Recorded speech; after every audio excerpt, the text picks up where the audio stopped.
Good morning, everybody. Welcome back to the channel. So, as you can tell today, we're already at it. It's probably, I think it's 11, 12 o'clock. We're just raking a little. It is making some pretty big windrows, that's for sure. So we're going to get it raked here today. Go pick up my truck. It's getting a flatbed put on it. And then come back and bale it up when the moisture gets there today. We'll see how it goes. So, what you really want to do, there's a monitor up here. I'll show y'all here after a while. But there's a monitor, and you basically just swerve in and out of this windrow, and you try to get the bale as nice and flat as possible on the top. You want it nice and even. It looks better. It feeds better. Everything about it's just better. When we get on cane, like we'll be doing cane then probably July. 1st of July, and it might be the end of July because nobody's really planted it yet. Everybody's been waiting for this weather to pass this week. We had chances yesterday of tornadoes. We got chances this weekend of pretty bad tornadoes. So there's a whole bunch of farmers and everybody that's waiting to plant until next week. But when we get to cane, it takes us 30 seconds by the time we start moving to the time we have to stop to make a bale. And cane around here usually makes 6-7 bales an acre if you got some pretty good irrigation on it. So yeah. Corn around here makes an average 4 to 5 bales an acre. Wheat makes an average 2 to 3 bales an acre. This is making a bale and a half because it is dryland, but irrigated makes 2 to 3. Milo, about the same, 2 to 3. And then grass is so hard to tell what it's going to make. You just got to go out there, swap and bale it, and what it makes is what it makes. It's kind of hard to judge grass because it might be tall, but it also might be thin. Or it might be short and it might be thick. You just never know with grass. And you never know how it's gonna cut. Since the fields are so bumpy for grass, you just don't know how it's gonna cut. Most of the time for wheat though, the fields are relatively smooth.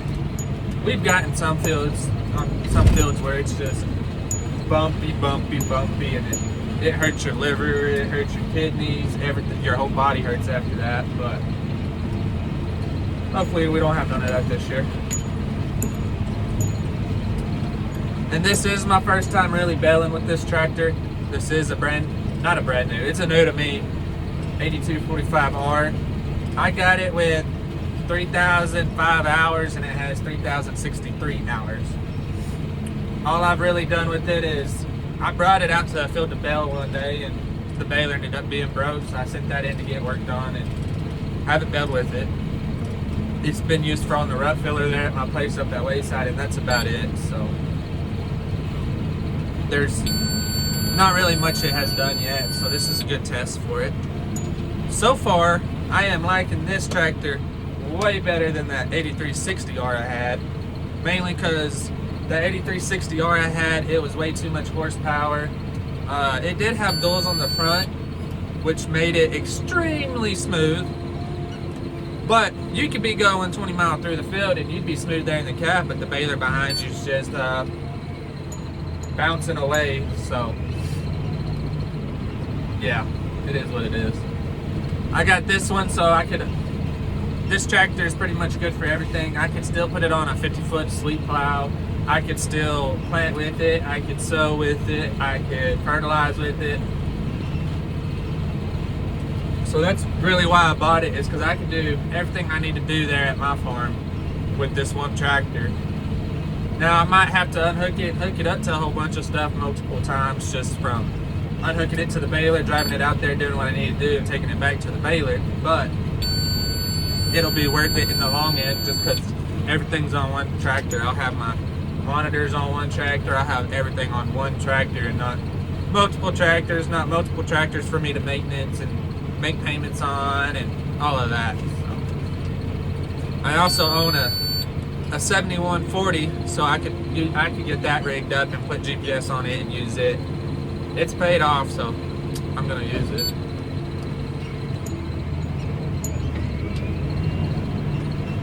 So we'll see what happens this year.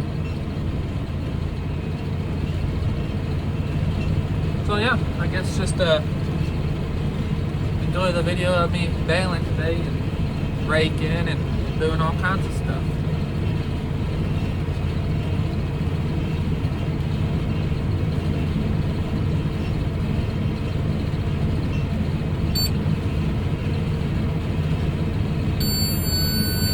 So every time you make a bale, it makes that noise and it tells you to stop. I'll tell you, when I lift up the tailgate and put it back down, it tells you how many bales you made.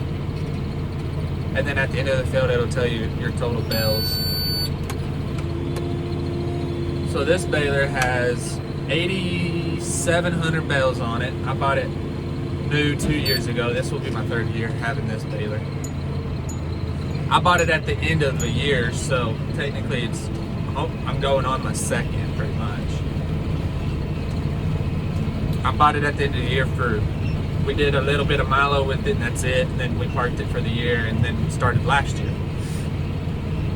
So I have made 88 bales on this, and I actually have 88,036 or 88,836 bales.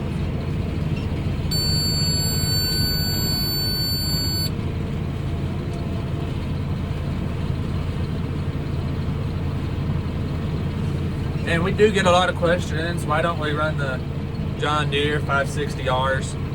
And there's only one reason we don't. Because if it breaks down, and it's all automatic, it does everything for you. Start, stops, open and closes, you just drive. The only thing with that is, if this tractor was to go down and I have to use my 7140, I couldn't even bale because the baler wouldn't work on that 7140. So that is why we use I'm looking at getting a 560M John Deere 5-foot baler. That's why we use those, is because we can put them on any type of equipment, old, new, whatever, and it seems to work pretty good. So that's what we do. So yeah, I guess it works. If it works, it works, and don't mess up the system. We're back.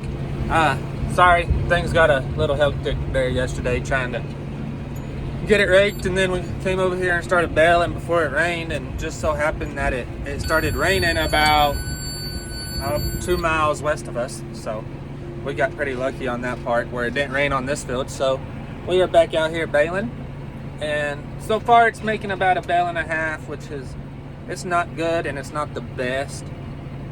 So we will see exactly how that goes.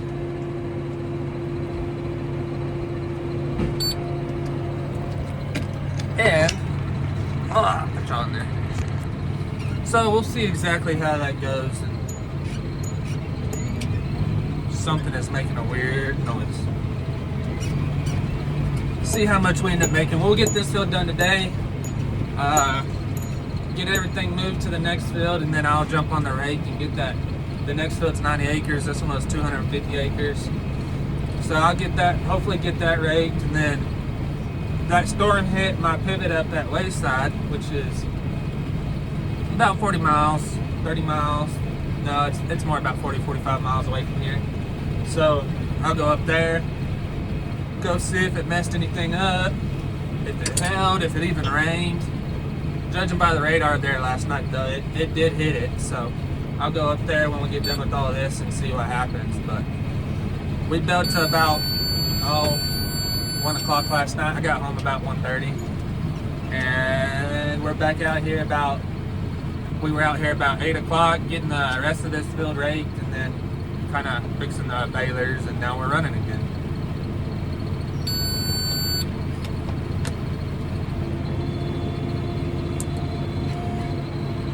And if y'all didn't know, when you're doing custom baling, that means you're doing it's on somebody else's land. It's not always on our own. And we charge around this area, the going rate is $20 an acre to swap it, which is the machine that will actually cut it and put it into the windrows. The windrows is what we're going on right now. You can see it in the corner right there. We charge $20 an acre to do that, and then baling it is $20 a bale, which is a pretty good price around here. That's the going rate for, that's everybody doing custom work. That's exactly what they charge. But what you're actually making, you take $3 off per bale for net wrap, and then you take $2 off for diesel. So you're really only making $15 a bale, which is still pretty good money. Around here it is.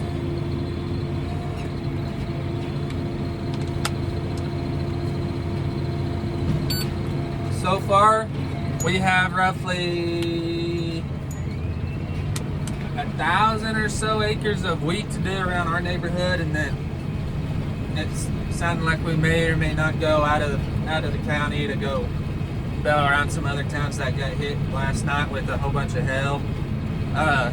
This year was going to be a pretty good year for wheat crop, but if it got hit by hail, everybody's going to want to bale it so they have it for cows, horses. Beardless wheat like this, it is really good for horses, so all the horse people love this stuff.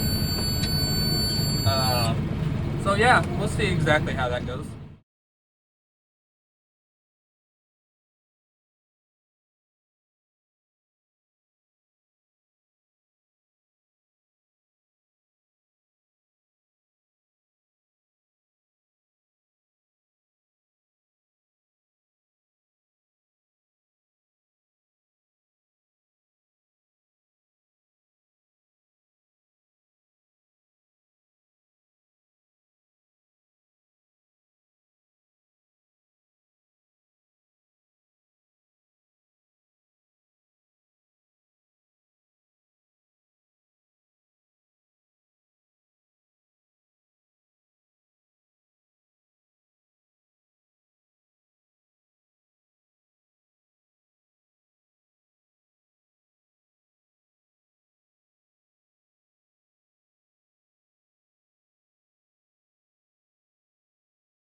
Alright, so we are about to be done with this little part. There's another little part over there. It'll take probably an hour or so to get filled up. So far I've made over 100. Let's see. It looks like I bale with my cousin, so it looks like he's having problems up there. We're the ones that run the custom baling operation.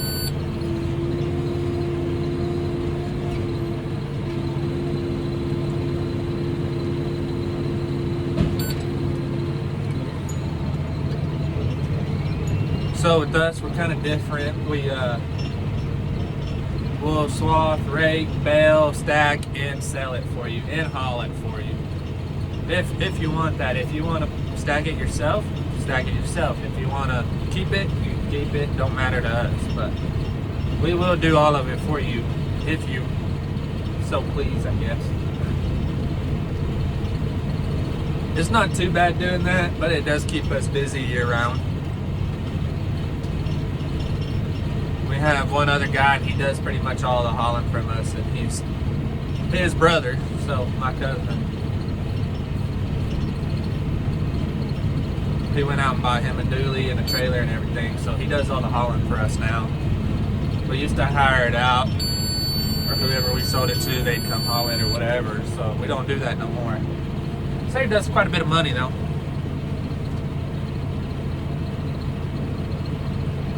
So yeah. When we get over there, I'll see y'all over there. Oh yeah. So, we got this little part done. When we usually get a part like this done, we'll go around the edges and get it all nice and clean to where it looks good. We might miss some when we turn on the edges or something. It happens quite a bit when we bale at night, just because we can't see. I mean, you can see, you get tired. It's 1, 2 o'clock in the morning. You get tired. Yeah. So that's what I'm doing right now. Is just kind of going up and cleaning up the rest of the field. He had one more pass, so I came and did this. Now we're gonna head over to that other. I think it's like 30 acres over there. We'll get that baled up real quick, and then start moving stuff to the next field, I guess.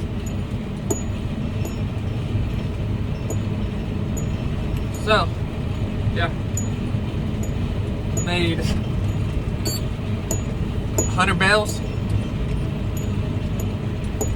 Not bad, not great, but it is what it is. This next field, I'm pretty sure it's irrigated, so you gotta take the good with the bad. You gotta take the bad dryland fields with the good irrigated. Here in the Texas Panhandle, we don't average a lot of rain at all.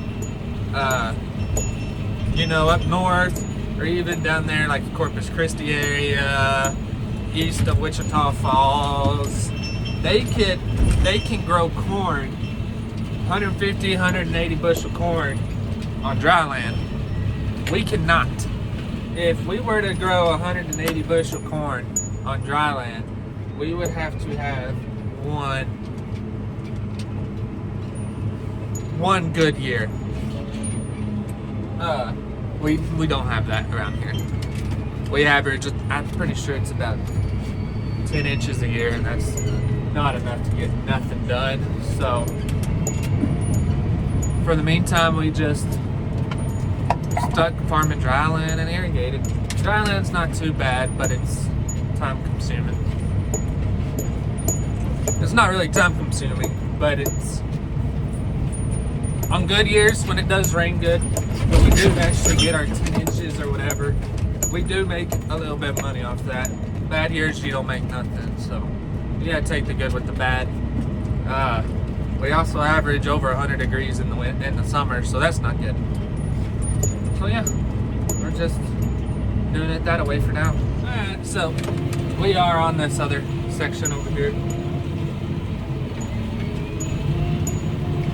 I had to go around the sprayer and everything to get over here.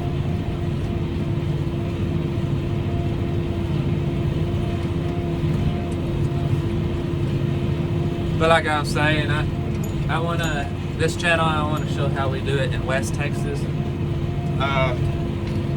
We do quite a bit of stuff a little differently than most people do with our lack of water and stuff like that. There's a lot of people around here that still haven't implemented like the cover crops.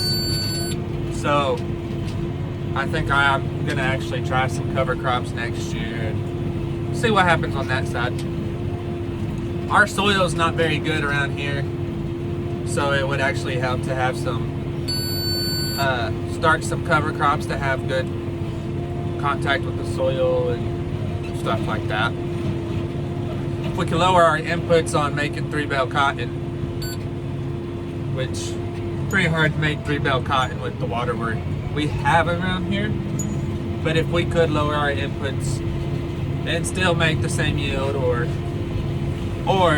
just lower it enough to where you're still making some money off of it, you can still afford to live and you're not losing money every single year. I think that's the goal for everybody.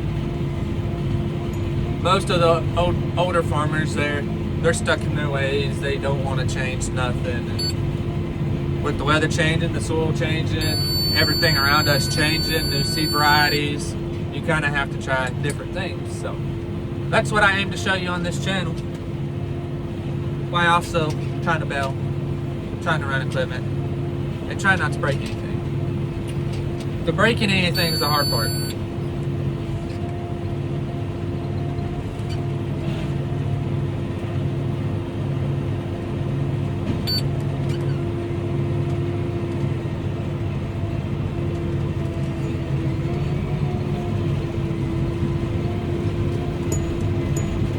Seeing if he's coming over here to bale, or if he's gonna stop and talk to that sprayer guy.